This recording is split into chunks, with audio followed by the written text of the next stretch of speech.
In today's video, I'm going to teach you how to link Zoom to Zoho CRM. To get started, open your Zoho CRM account and make sure you're signed in. It's a good idea to use an account that has permission to manage integrations because some settings may not be visible otherwise. Once you're inside Zoho CRM, take a moment to make sure the dashboard has fully loaded so everything is easy to find. Next, look for the Setup option.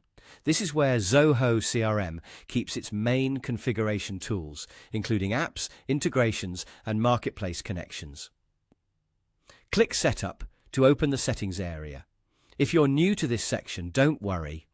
There are a lot of options here, but we're only focusing on the marketplace tools needed to connect Zoom. From the Setup area, click to view all apps in the marketplace. This section lets you browse and install integrations that work with Zoho CRM. Once the marketplace page opens, use the search bar to search for Zoom. Typing the app name directly is usually the fastest way to find the correct integration without scrolling through categories. When you see Zoom in the search results, click on it to open the integration page.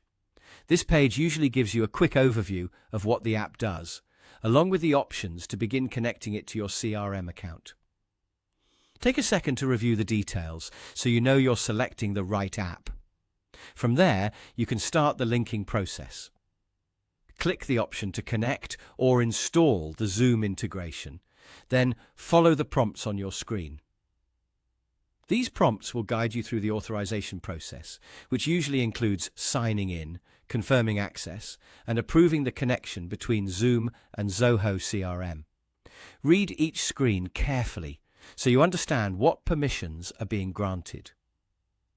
As you go through the setup, make sure you complete each prompt in order and wait for confirmation before closing any window.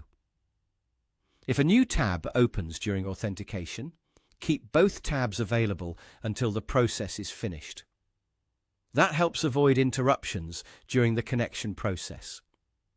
Once the prompts are completed, the integration should be linked and ready to use inside Zoho CRM. At that point, your Zoom connection should be active, allowing the two platforms to work together more smoothly. And that's it. That's how to link Zoom to Zoho CRM. Follow the on-screen steps carefully, and the setup should only take a few minutes from start to finish.